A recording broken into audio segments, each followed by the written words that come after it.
생명이십니다. 하나님이 없는 자는요, 살았으나 생명이 없는 자와 같은 것입니다. 왜냐하면 죽음을 향해서, 지옥을 향해서 나아가고 있기 때문인 것입니다. 그러나 오늘 우리가 하나님 안에 있으면 우리 안에 하나님의 생명이 있고 소망이 있고 영생이 있는 줄 믿습니다.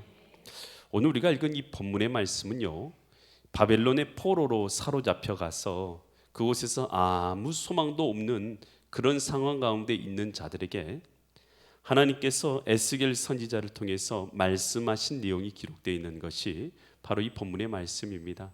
과연 이 말씀을 통해서 하나님께서 이 시간도 우리에게 무엇을 깨닫게 하시고 또 무엇을 말씀하시는가, 나에게 주시는 하나님의 음성이 있는 은혜의 시간 되시기를 간절히 축원드립니다. 에스겔서 37장 1절부터 보면 여호와께서 권능으로 내게 임재하셨어요. 강한 권능과 능력으로 에스겔 선지자에게 임재하셨어요. 그의 영으로 나를 데리고 가셨어요. 그러니까 그가 이제 에스겔 선지자는 지금 바벨론의 포로로 사로잡혀 간 거예요.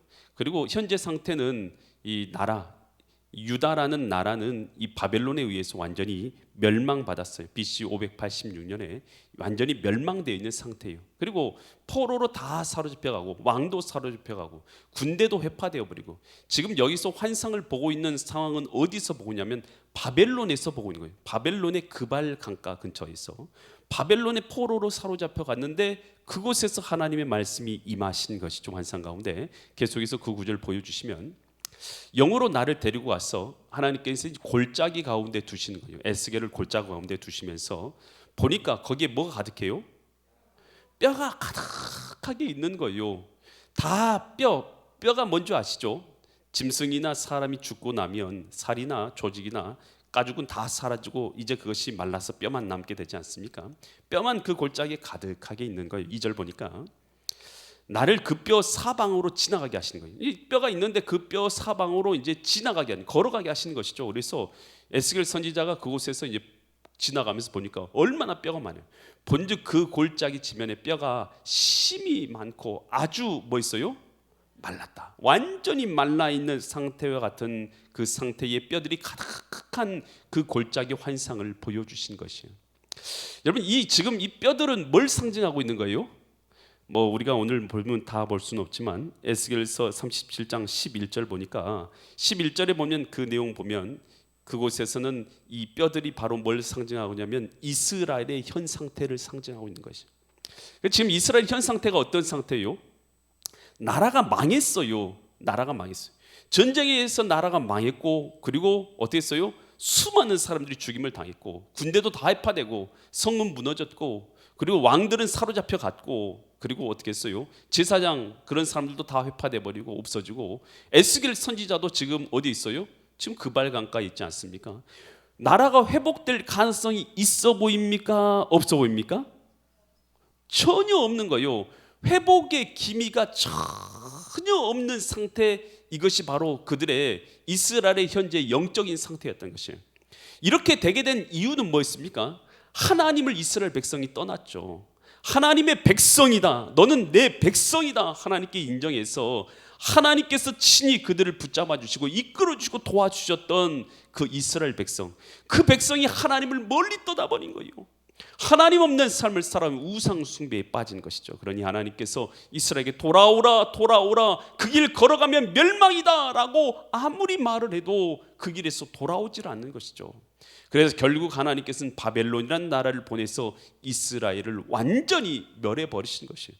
그래 지금 이스라엘 현재 상태는 어떤 상태냐? 영육적으로 완전히 회파된 상태, 도저히 다시 일어날 수 있는 힘도 없는 상태, 영혼은 죽은 것과 같은 상태에 있었던 것이 바로 현재 이스라엘의 상태였더라라는 것입니다. 여러분, 하나님 안에 생명이 있는 줄 믿습니다. 하나님을 잃어버린 영혼요, 하나님이 잃어버린 영혼 어떻게 보냐? 겉으로는 살아있어요. 겉으로는 살아있지만요, 그의 영혼은 생명을 잃어버렸고 사망이라는 형벌을 향해서 나아가고 있는 상태인 것입니다. 여러분, 이 꽃을 아시죠? 여러분, 꽃꽂이 되어 있는 꽃 보시죠? 꽃꽂이 되어 있는 꽃이 살아 있습니까? 죽어 있습니까? 이 꽃꽂이 되어 있는 꽃이요, 뿌리가 연결되어 있으면 살아 있지만요, 그거 잘라버리면 어떻게 되는 거예요? 잘라버리면 죽은 거예요. 그래서 그거 당장에는 살아 있는 것처럼 보여도 얼마나 지나면 어떻게 돼요? 조금 지나면 다 시들어서 죽게 되는 것이죠. 여러분, 우리가요 마찬가지예요. 하나님 없는 삶이 어떤 삶이냐면 이 땅을요 살아갈 수는 있어요. 또 이 땅을 우리가 살아가죠. 그런데요 어떻게 됩니까? 하나님이라는 생명에서 우리가 끊어져 버린 상태인 것이죠. 하나님이라는 생명에서 끊어져 버렸으니까요, 겉으로는 살아 있어요. 그러지만 결국은 하나님 없는 삶을 살아가다가 지옥이라는 영원한 죽음 가운데 던져지게 되는 것이죠. 여러분, 그래서 하나님 없는 상태가 바로 이와 같은 상태이다라는 것입니다. 겉으로는 멀쩡해요. 그런데 안에 영혼에는 생명이 없는 상태인 것이죠. 여러분, 성경에 사울 왕을 아실 거예요. 사울 왕. 여러분, 사울 왕이요 별명이 있어요. 한때는 사울 왕도 어떤 별명을 가졌냐면 선지자 중에 하나다라는 별명 받았어요. 왜냐하면 그가 성령이 충만해 가지고 그 또 예언을 했기 때문이에요. 그러니까 사울 왕도 예언을 했던 적이 있어요. 성경 보면 그 내용이 나와 있잖아요.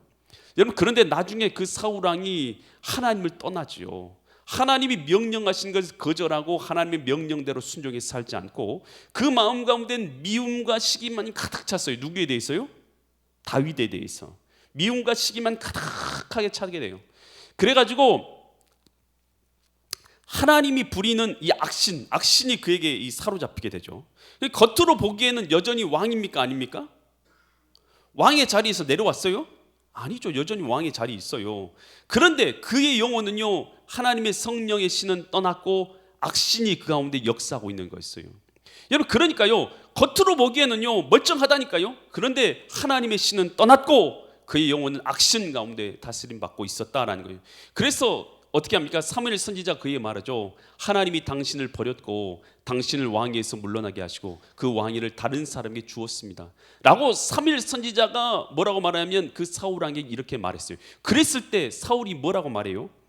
사무엘상 15장 30절 보니까 이렇게 말하더라고요. 사울이 이르되 내가 범죄하였을지라도 이제 청하옵나니 내 백성의 장로들 앞과 이스라엘 앞에서 나를 높이사 나와 함께 들어가서 내가 당신의 하나님 여호와께 경배하게 하소서. 내 하나님이라고 말도 안 해요. 당신의 하나님이라고 말해요.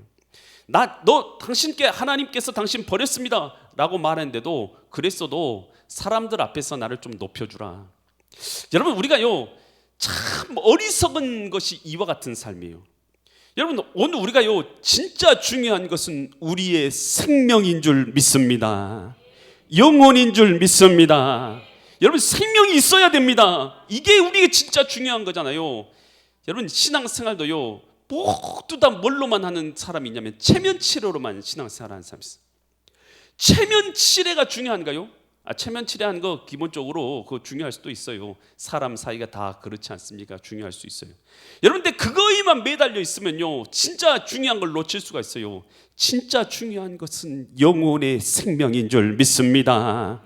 하나님이 내 주인 되셔서 내 마음 가운데 거하셔서 내가 하나님의 생명 안에 있는 자인가? 여러분, 이게 바로 진짜 중요한 신앙생활인 줄 믿습니다. 성경 보니까요 이 부자하고 이 거지 나사로가 나요. 부자는 참 큰 부자였어요. 그래서 당시 자색옷이라고 하면 염색할 수 있는 그런 것이 없는 시대에 염색을 한 옷을 입었다는 것 자체가 대단한 사람인 거예요. 대단한 부자였던 거예요. 자색옷을 입고 호의호식, 먹을 것 없는 시대에, 요즘 같은 시대에는 먹을 것 넘쳐나죠. 그런데 먹을 것 없는 시대에 풍성하게 먹을 것을 누리며 살았던 부자. 이 부자는 그런데 하나님 없는 삶을 살았어요.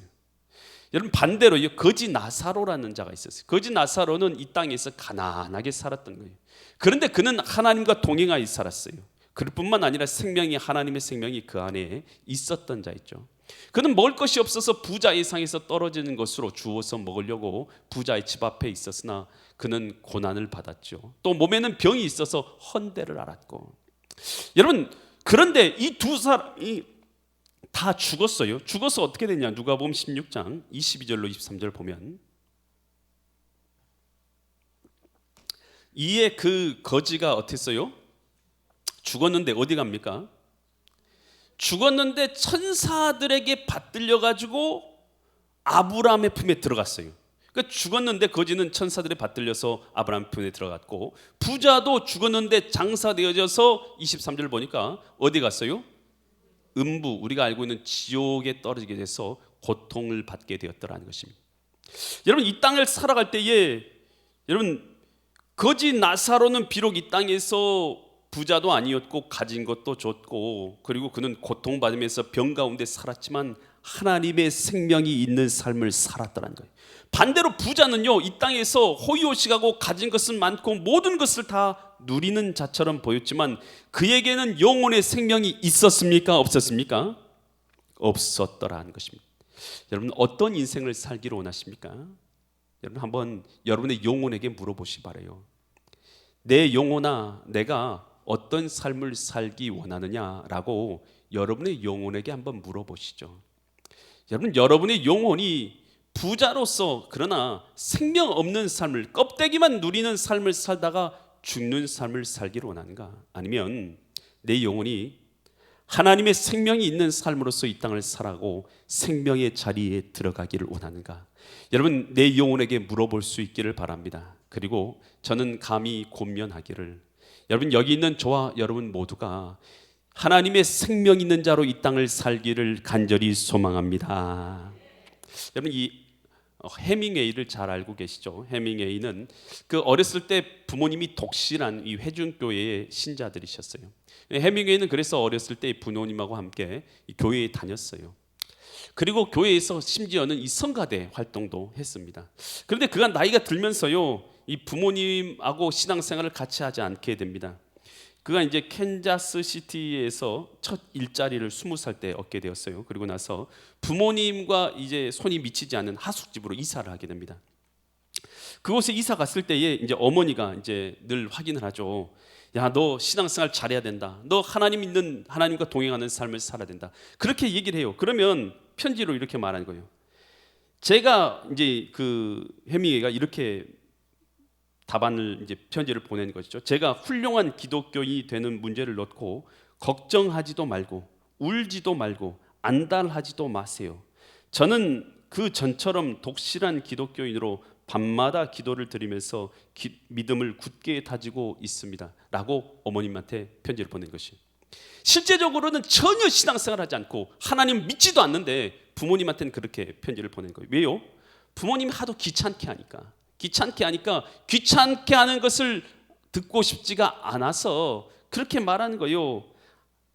여러분, 그랬는데요, 그는 그 마음 가운데 하나님에 대한 신앙도 다 잃어버리고 생명도 다 잃어버린 그런 채로 살았지만 그는요, 자기 일하는 면에서는 그는 정말 잘 나갔던 거예요. 그는 이 문학가로서 노벨 문학상을 타게 되죠. 노인과 바다, 여러분 우리가 잘 읽었던 책들이죠. 무기여 잘 있거라.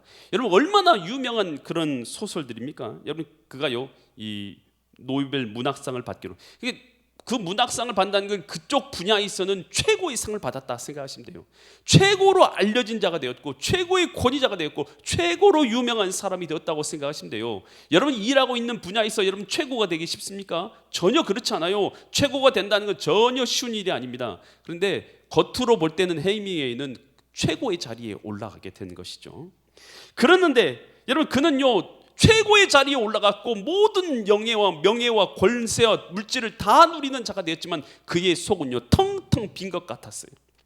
여러분, 그래서 그는 나중에요 엽총으로 자살하지 않습니까? 엽총으로 자살하는데 그 유서에 이렇게 써놨어요.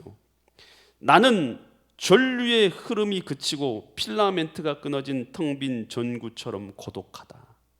그의 영혼 자체는요 세상적으로 유명했어요. 해밍웨이 어디 간다고 하면 사람들이 박수 받고 유명한 인사했다니까요. 돈도 많았어요. 가진 것도 많았고 모든 것을 다 누린 것처럼 보였어요. 명예도 얻었어요. 유명세도 얻었어요. 그렇지만 그의 마음은요 필라멘트가 끊어진 전구처럼 그 마음은 공허했다는 것이에요. 텅텅 빈 것처럼 공허했다는 것이. 여러분, 그 어떤 것으로도요 그의 영혼을 메꿀 수가 없었다는 것입니다. 여러분, 하나님이 계셔야 될 그의 영혼의 그 자리를 다른 어떤 것으로도 메꿔 줄 수가 없었다라는 것입니다. 여러분, 이것이 하나님 없는 자의 공허함과 비참함인 것입니다. 여러분 성경에서 요한계시록 3장 1절에 보니까 이런 성경 구절이 있어요. 사대교회 사자들에게 편지하라. 하나님의 일곱 영과 일곱 별을 가진 이가 이르시되 내가 내 행위를 아노니 내가 어떻다고요? 살았다 하는 뭔 가졌어요? 이름은 살았다는 이름을 가졌으나 실제로는 어떤 자라고요? 너 죽은 자다. 죽은 자다라고 말한 거예요. 여러분 하나님을 잃어버린 채로 살아가는 삶, 여러분 겉으로는요 뭔가 이룰 수 있을 것 같고 얻을 수 있고 가질 수 있을 것 같고, 여러분 그렇게 그것을 바라보며 살아가지만 하나님 없는 영혼의 결과는 여러분 사망의 길로 나아간 자요, 죽음 가운데 살았다는 이름을 가졌으나 죽은 자인 것을 깨달을 수 있기를 간절히 축원드립니다. 그런데 이런 하나님께서 에스겔 선지자에게 뼈불만 가득 있는 그런 골짜기를 보여주시는 것이죠. 현재 이스라엘 상태가 꼭 그런 상태였던 것이죠. 완전히 말라가지고 다시는 일어설 수 없을 생기 없는 상태에 있는 뼈같이, 죽은 것도 곧 죽으면 사람이 살도 붙어 있고 근육도 있고 피부도 있잖아요. 죽은 지 너무 오래되면 완전히 그때 다 날아가 버리고 뼈밖에 남는, 아주 바짝 마른 뼈밖에 없는 상태, 완전히 죽은 것 같은, 영혼의 죽은 것 같은 상태에 빠져 있었던 것이 당시 이스라엘의 상태였던 것이죠. 그러한 상태에 있는 이 뼈들을 바라보면서 이제 하나님이 말씀하세요. 야 인자야 에스겔아, 이 뼈들이 살아나겠느냐? 분명히 볼 때는 불가능한 것이죠. 하나님이 아십니다. 그렇게 말을 하니까요, 이 4절에서 이 에스겔서 37장 4절에서 하나님이 이렇게 말씀하세요. 내게 이르시되, 이제 하나님이 이르시는 거예요. 뭐라고 그러면은 너는 에스겔이죠. 너는 이 모든 뼈에 대하여 뭐라고요? 대언하라. 대언하라는 뜻이 무슨 뜻입니까? 대신해서 말하라는 뜻이에요. 누구를 대신해서 말하는 뜻입니까? 하나님을 대신해서 말하라는 것이에요. 하나님을 대신해서 이 뼈들 향해서 하나님을 대신해서 말하라. 이러기를 뭐하라고 말하냐면 너희 마른 뼈들아 이렇게 외치라는 거예요. 너희 마른 뼈들아 여호와의 말씀을 들을지어다 라고 이렇게 말하는 거예요. 마른 뼈를 향해서 마른 뼈들한테 외치라는 거예요. 너희 마른 뼈들아 여호와의 말씀을 들을지어다 라고 외치라는 것이죠. 그러면서 5절과 6절처럼 말하는 거예요. 주 여호와께서 이 뼈들에게 이같이 말씀하시기를 내가 생기를 너희에게 들어가게 하리니 너희가 뭐 할 거라고요? 살아나리라. 하나님이 그렇게 대언하라는 것이죠. 너 대언해. 내가 너에게 말씀을 줄 테니까 너 대언해라. 너희 마른 뼈들아 여호와의 말씀을 들어라. 내가 너에게 생기를 줄 것이니까 너희 영혼이 살아나리라 라고 대언하라는 것이죠. 6절 너희 위에 심줄이 두고 살이 입히고 가죽이 덮고 너희 속에 생기를 넣으리니 너희가 뭐 할 거라고요? 살아나리라. 또 내가 여호와인 줄 너희가 알리라 하셨다라. 죽은 것 같은, 영혼이 죽은 것 같은 상태에 있는 이스라엘 향해서 절대 소망도 없고 일어날 가망도 없고 회복될 기미도 없는 자들을 향해서 하나님께서는 이스라엘 백성들에게 에스겔을 통해서 뭐라고 외치라는 것입니까? 하나님이 말씀하시는데 너희는 살아날지어다. 그렇게 외치라는 거예요. 그들의 영혼을 향해서 선포하라는 것입니다. 여러분 그 하나님의 선포, 죽은 영혼에게, 멸망되어 있는 영혼에게, 생명을 잃어버린 영혼들에게 하나님께서 대언하라고 말씀하신 줄 믿습니다. 여러분 이 복음은 전파될 때요, 복음이 전파될 때 어떤 역사이냐? 복음 안에는 생명이 있습니다.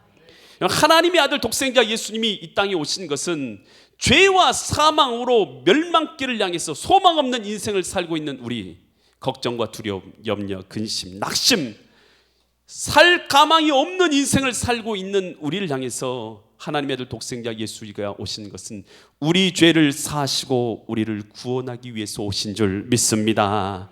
그러니 너희는 지체하지 말고 예수님을 믿으라. 여러분 이것이 복음 전파는 여러분 사도들의 여러분 이 선포였지 않습니까? 예수님 믿는 자들에게 부활이 있고 예수님 믿는 자에게 생명이 있고 예수님 믿는 자에게 죄사함이 있으니 너희는 지체하지 말고 예수님 믿으라. 이것이 사도들의 선포였던 것이죠. 여러분 그 말씀을 받아들였던 자들은 예수님이 그들 가운데 생명이 되었고 그들은 죄사함을 받았고 구원을 얻은 하나님의 생명 있는 하나님의 자녀들이 된 줄 믿습니다. 여러분 이 영국에 이 에드워드 모트라는 사람이 있어요. 이 사람은 이 캐비넷을 만드는 사람이었어요. 여러분, 그런데요, 어렸을 때부터 이 캐비넷 만드는 걸 너무 싫어했어요. 열등감을 느꼈던 거예요. 다른 사람들은 다 잘 살고 뭔가 누리며 사는데 자기는 이 캐비넷만 만들고 있으니까 답답했던 것이죠. 그런 열등감, 또 반항심, 원망이 그 마음 가운데 가득하게 있었던 것이에요. 그러면서 이런 생각을 늘 가졌던 거예요. 나의 부모는 왜 이런 삶밖에 내게 주지 못하는 것인가? 아니, 내 부모들은 왜 이런 삶밖에 내게 주지 못하는 것인가? 나는 이런 곳에서 망치나 두드리며 살다니 라면서 늘 원망과 불평이 끊어지지 않는 삶을 살았던 것이에요. 37세의 나이가 되었어요. 꽤 나이가 들었죠. 37세의 나이가 되어서 그때도 여전히 원망과 불평 가운데 사로잡혀서 살고 있는 거예요. 그러다가 런던 거리를 이제 방황합니다. 추운 날이었는데 런던 거리를 그냥 방황하고 있는 거예요. 방황하다가 그냥 교회가 있던 거예요. 작은 교회가 있으니까 그냥 한번 들어가 볼까라는 생각이 그냥 그 교회에 들어가게 되었습니다. 근데 그날 하나님이 주신 말씀은 예수님을 주임 삼는 거듭남에 대한 삶에 대해서, 거듭남에 대해서 말씀을 전파하고 있었던 것이에요. 그 말씀을 듣는 순간 그 마음 가운데 나도 예수님을 주인 삼고 거듭난 새로운 삶을 살 수가 있을까라는 그 마음에 도전이 마음에 들어온 것이죠. 아, 나 같은 사람 원망과 불평에서 도저히 헤어날 수 없는 늘 원망밖에, 늘 반항심 때문에 늘 열등감에 사로잡혀 살아가고 있는 내가 새로운 삶을 살 수 있을까? 나도 예수님을 주인 삼으면 나도 거듭나서 새로운 삶을 살 수가 있을까? 새 생명을 얻을 수 있을까? 그는 그 가운데 도전을 받게 돼요. 그러면서 그게 부끄러워서 혼자 조용히 하나님 앞에 기도를 드립니다. 나 같은 사람도 주님 앞에 변화되어져서 거듭나서 예수님을 주님을 삼는 사람이 될 수가 있습니까? 하나님의 자녀가 될 수 있습니까? 기도를 드립니다. 그리고는 조용히 고백하죠. 저도 예수님을 주인 삼는 하나님의 자녀가 되기를 원합니다. 여러분, 그 날에 이 에드워드 모트가 이제 하나님 앞에 기도를 드리게 되죠. 근데 하나님께서는요, 그 기도를 들으시고 그에게 찾아와 주신 줄 믿습니다. 그의 영혼이요 살아나기 시작한 거예요. 내가 하나님의 자녀다라는 것이 깨달아지기 시작하면서 그는 기쁨이 그 마음을 사로잡기 시작해요. 그러면서 그날에 그가 일기를 썼어요. 내 망치는 이제 노래하기 시작했다. 내 망치는 이제 춤을 춘다. 그리고 내 눈동자는 생기가 돌고 내 마음속에는 생수가 솟는다. 예수께서 내 마음에 오셨기 때문이다. 나는 거듭났다. 똑같아요. 일하는 건 똑같아요. 망치로 캐비넷 만드는 일은 변한 게 하나도 없어요. 그런데 그거는 전에 할 때는 늘 원망과 불평과 여러분 그것에서 불평 속에서 벗어나지 못한 삶을 살았다면 이제는요 똑같은 일을 하는데 그에게는요 생명이 넘치는 기쁨의 감사 가운데서 그는 그 일을 하게 되었던 것이에요. 그러면서 그가요 시를 하나 썼어요. 감사의 시를 하나 썼는데 그 시가 우리가 잘 아는 시예요. 노래로 찬양으로 만들어졌어요. 이 몸의 소망 무언가 우리 주 예수뿐일세. 우리 주 예수 밖에는 믿음이 더욱 없도다. 주 나의 반석이시니 그 위에 내가 서리라. 그 위에 내가 서리라. 아멘. 여러분, 우리가 이 찬양 잘 부르는데 찬송가 488장 이것을 작곡한 사람이 에드워드 모트입니다. 여러분, 오늘 우리가요 예수님이 주인 되시는 이 복음이 내 가운데 들어올 때에 생명이 우리의 영혼 가운데 살아나는 줄 믿으시 바랍니다. 우리의 영혼이 회복되고 살아나게 되는 것이죠. 여러분, 이 펄벅 여사, 노벨 문학상을 받은 사람이죠. 펄벅 여사. 여러분, 근데 이 여인이 그녀의 책 어머니의 초상의 책에서 자기 어머니에 대해서 기록한 내용이 있어요. 이 펄벅 여사는요 선교사의 가정에서 태어났어요. 선교사. 그러니까 자기 어머니 아버지가 선교사인데 어머니가요 아버지를 만나가지고 22살에 이 선교지로 나가게 됩니다. 22살이면 굉장히 어린 거예요. 요즘으로 하면 아직 결혼하기도 힘든 나이죠. 그런데 결혼해가지고 이 선교지 중국으로 나갔어요. 그리고 나서 7명의 자녀를 낳게 됩니다. 7명의 자녀 꽤 많이 낳았죠. 7명이 낳았는데 그 중에서 4명이 다 죽었어요. 너무나 환경이 척박하고 그리고 먹을 것도 없고 굶주리고 또 그리고 생명의 위협 속에서 그 생활하다 보니까 안정적이지 못한 그 생활에서 계속 살다 보니까요 7명의 자녀가 태어났지만 4명이 죽었어요. 자녀 3명 중에 1명이 바로 펄벅이었던 것이죠. 여러분, 그런데 그녀는요, 그 어머니에 대해서 생각할 때, 그러면 그 척박한 환경 가운데서 선교 활동하면서 그렇게 살아갔던 그 어머니, 늘 슬픔과 고통 가운데 살았을 것 같다라고 생각되잖아요. 그런데 그녀에 대해서 이렇게 기록하고 있어요. 그 어머니에 대해서. 나는 내 어머니의 얼굴 속에서 고통스러운 모습을 본 적이 없다. 우울한 어머니의 노래를 들어본 적도 없다. 어머니가 꾸며진 방에서 어두운 그림자를 본 적이 없다. 그리고 어머니가 들려준 얘기 가운데 절망적인 얘기를 한 번도 들은 적이 없다. 언제나 희망이 넘치는 믿음의 얘기를 들려주시곤 하셨다. 여러분, 환경 가운데서도, 그 어떤 환경 가운데서도 그 어머니의 마음 가운데 예수의 생명이 함께하고 있었는 줄 믿습니다. 예수의 생명이 그 가운데 살아서 움직이니, 자녀가 4명이 죽고, 그리고 척박한 환경 가운데 먹을 것도 없고 고통 가운데서 사역을 계속해서 이어가는 환경 가운데서도 그 마음 가운데 절망적인 말이 한마디도 나올 줄 않고 생명의 믿음의 말이 쏟아져 나왔던 여러분, 그 어머니의 모습, 그 안에는 하나님의 생명이 함께하고 있었기 때문인 줄 믿습니다. 여러분, 오늘 우리는요, 하나님의 생명이 우리 가운데 있는 자가 되어야 될 줄 믿습니다. 여러분, 하나님은요, 우리 입술에 굉장히 놀라운 걸 주셨어요. 마태복음 16장 16절에서 이렇게 말해요. 내가 천국 열쇠를 누구에게 줬어요? 열쇠를 내게 주리니, 내가 땅에서 무엇인지 뭐하면요, 매면, 땅에서 메어버리면 하늘에서도 뭐 해버릴 거라고요? 묶어버릴 것이다. 땅에서 너가 묶으면 하늘에서도 묶어버릴 거라고. 그리고 또 뭐라고 말하면, 내가 땅에서 무엇이니 뭐하면요, 풀면 하늘에서도 뭐 해주시겠다고요? 풀어주시겠답니다. 여러분, 우리 믿음의 사람들에게 하나님이 약속하신 말씀이에요. 내가 땅에서 묶잖아, 그러면 내가 하늘에서 묶을 거야. 내가 땅에서 풀지, 내가 하늘에서도 풀어주리라. 민수기 14장 28절에서 이렇게 또 약속하셨어요. 그들에게 이르기를, 여호와의 말씀에 내 삶을 두고 맹세하노라. 너희 말이 내 귀에 어떻게 한 대로요? 들린 대로 너희에게 행하리라. 여러분, 하나님께서요, 우리에게 놀라운 권세를 주셨어요. 너희 말이 내게 들린 대로 하네. 여러분, 이거요, 제 말뿐만 아니라 여러분이요, 여러분의 영혼을 향해서도 선포한 것에도 여러분 똑같이 적용되는 말이에요. 누굴 향해서도 선포할 수 있다고요? 여러분, 손을 들어보세요. 손을 들어서 여러분의 가슴 위에 올리세요. 가슴 위에 올려서 나의 영혼을 향해서 내가 선포한 말도 그대로 된다. 아멘. 여러분, 선포할 때요, 이렇게 선포하세요.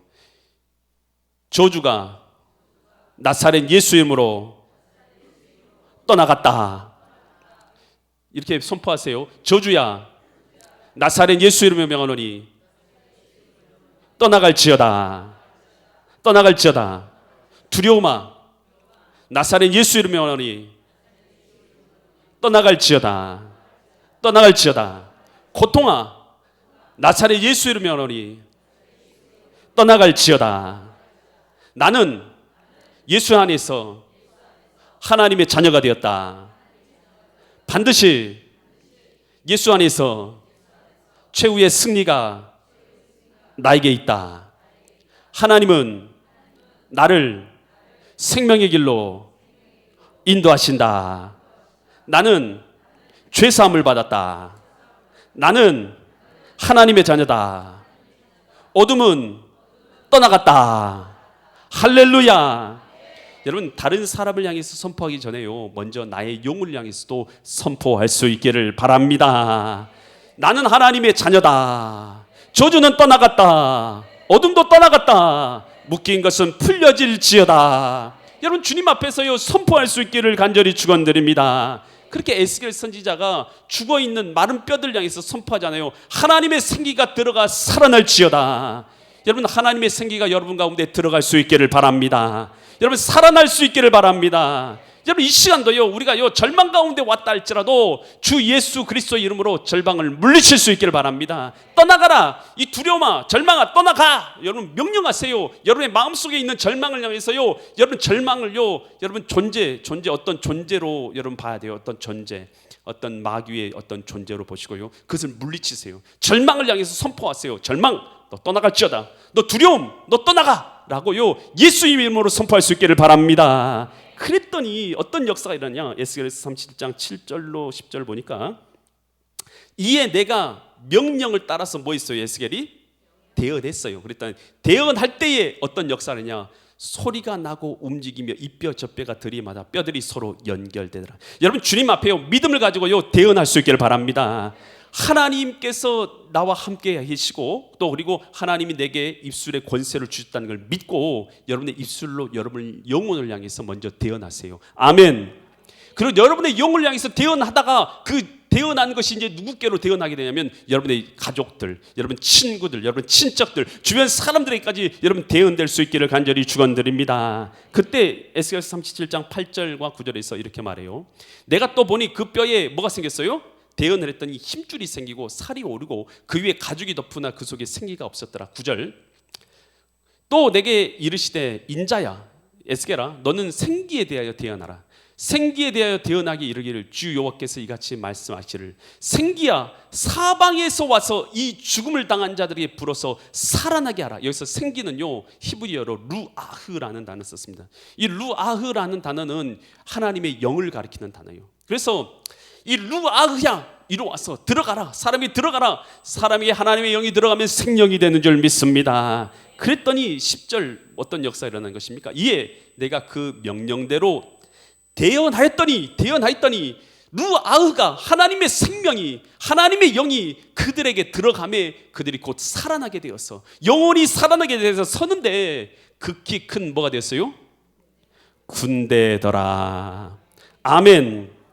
여러분 오늘 우리가요 예수 그리스도의 영이 우리 가운데 들어오면 오늘 우리는 그리스도의 용사가 될 줄 믿습니다.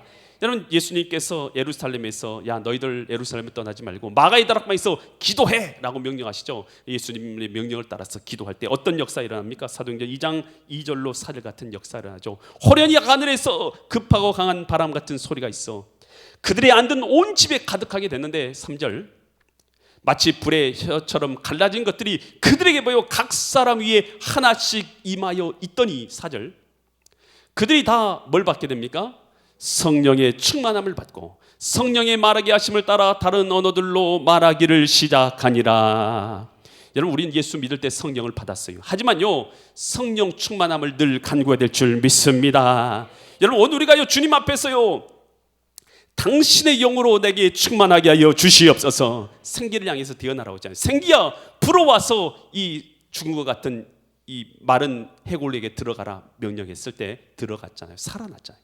여러분 여러분의 영을 향해서 선포하시기 바랍니다. 주의 성령으로 임하여 주시옵소서. 충만케 하여 주시옵소서. 나의 영을 향해 선포하세요. 여러분 그럴 때 하나님의 영이 여러분 가운데 충만하게 역사하게 될 줄 믿습니다. 살아나면 어떤 역사라냐? 살아나면 두려움으로 살아나는 게 아니고 전쟁에 참여하게 됩니다. 군대가 되는 거예요. 용사가 되는 것입니다. 영적 군대로서 일어나게 되는 것입니다. 그래서 성령이 사도행전 1장 8절에서 이렇게 말하죠. 오직 성령이 너에게 임하시면 너희가 권능을 받고 예루살렘과 온 유다와 사마리아 땅끝까지 이르러 내 증인 되리라. 복음의 증인된 군대로서 일어나 생명을 살리는 군사로서 싸우게 되고 일하게 될 줄 믿습니다. 오늘 주님께서 우리에게 분명히 말씀하십니다. 대언해서 살아나게 하라. 여러분 대언하는 것 다른 게 아니라 먼저 나 자신에게 하나님의 음성을 따라서 대언할 수 있기를 바랍니다. 믿음으로 대언할 수 있기를 바랍니다. 그래서 나의 영혼이 살아나고 내 주변도 살려내고 내 가족들도 살려내고 하나님의 군대로 일어서는 믿음의 거룩한 성도들 되시기를 예수 그리스도의 이름 받들어 간절히 축원드립니다. 기도드립니다. 거룩하신 아버지 하나님, 에스겔에게 마른 뼈를 향해서 대언하라 말씀하신 주님, 죽은 것 같은 우리의 영혼들을 향해서 하나님 죽은 것 같은 사람들을 향해서 대언할 때에 하나님의 생명으로 살아날 줄 믿습니다. 당신의 성령을 이들 가운데 불어넣어 주시옵소서. 생명이 들어가게 하여 주시옵소서. 성령의 역사가 나타나게 하여 주시옵소서. 성령이 충만하게 임하여 주시어서 이들이 하나님의 생기로 살아나게 하여 주시어서 주의 군사 되게 하여 주시옵소서.